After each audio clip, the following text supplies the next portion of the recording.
Shinzo Abe was killed. He was shot a few days ago, and there was a pretty strong reaction across social media, in the Western media, lots of conflicting feelings. I think there were many who saw Shinzo Abe's legacy as very destructive. Especially, I saw a lot of Chinese people, Koreans, people from Okinawa. I saw a lot of that. And then in the Western media, there was a different take. I feel like there was a lot of eulogizing.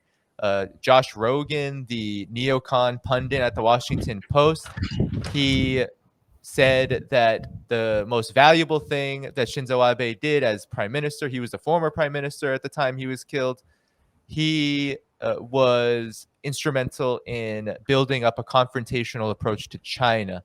So, could you talk about Shinzo Abe? Who was he? What was his legacy as prime minister? And more broadly, we can begin there.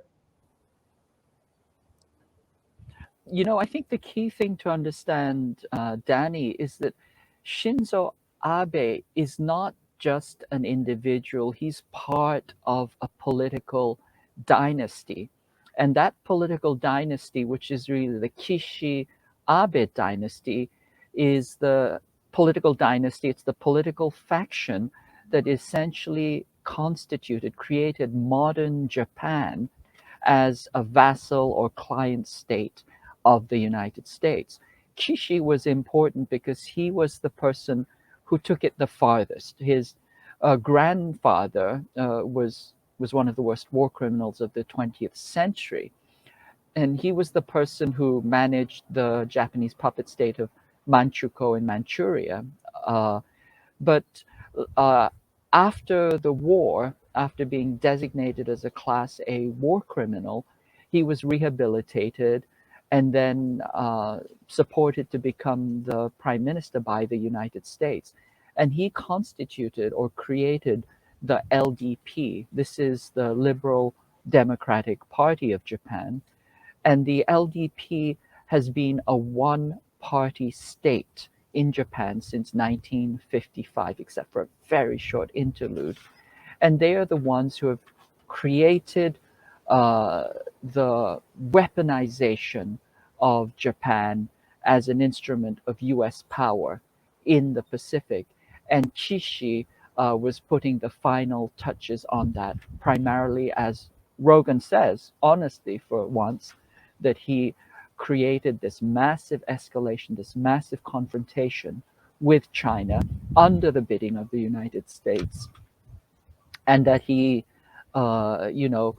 essentially stripped Japan of its neutral status and facilitated its capacity to fight in foreign conflicts anywhere in the world.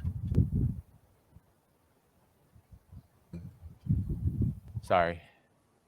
Yeah. I mean, definitely, that definitely is all true. And could you elaborate on his dynastic legacy? I mean, he had a lot of connections. There was a lot of people calling him an ultra nationalist. Seems like a kind of a nice way of saying fascist, to say ultra nationalist. But he obviously, Shinzo Abe's grandfather, were, they first of all, they were war criminals, and Shinzo Abe was known as someone who worshipped war criminals, and also he made a lot of controversy even among so-called neighbors and allies. Right? I know we wouldn't really say that South Korea, for example, and Japan have the best relationship, but they have sort of a joint kind of, at least united stance a lot of the times on China. Not all the time, but there is. The United States tries to use both countries in a very similar way. And during Shinzo Abe's prime ministership, he actually erected a statue that many believed was of him sort of bowing to quote unquote comfort women, those women who were sexually exploited and violently exploited during the time of the Japanese colonial empire. Could you speak about that legacy of ultra nationalism, and how did it translate into his time as prime minister? Yes, you're absolutely correct. You know, he's an arch conservative, ultra right politician. You know, let's name it for what he is, a fascist imperialist. And he wanted to remilitarize Japan. He did everything humanly possible to do that. He was one of the key leaders of the ultra right Nippon Kaigi, which is committed to the reconstitution of the Japanese empire and the reestablishment of the Japanese emperor. And of course, as you point out, he was a revisionist denier of Japanese atrocities, in particular the comfort women. And I think it's important for us to know a few facts about the comfort women.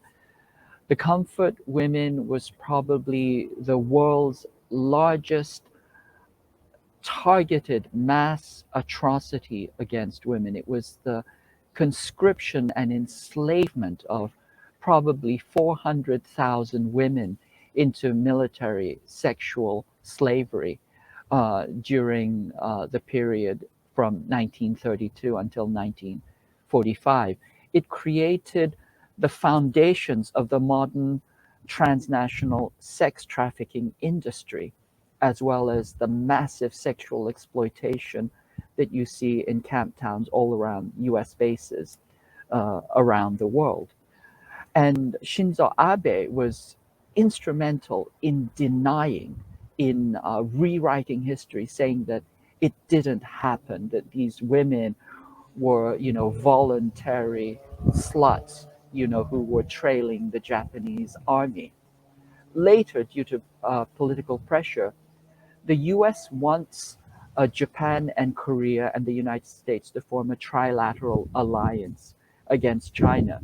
So during the Obama administration, there was a kind of a rapid shotgun wedding that was brokered by the Obama administration.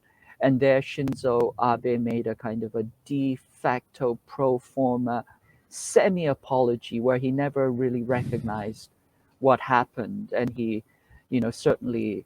It was a strange quote unquote apology because it came with a gag order for the Korean government to never talk about the comfort women issue again, to never raise the issue again, and to remove the comfort women statues. Um, so, so he's a vast and unrepentant denialist, revisionist. He's a person who believes that being a Japanese military fascist means never having to say you're sorry. And that's literally what he said, that Japan should stop apologizing. But this Comfort Women agreement, which was widely trounced and essentially discarded by the Moon Jae-in administration, is now being put back into place by the current quisling Yoon Suk-yeol administration in South Korea. And so what we see is this, again, this strong reconsolidation of this South Korea, Japan, US alliance using its most reliable puppet quisling states in its confrontation against China.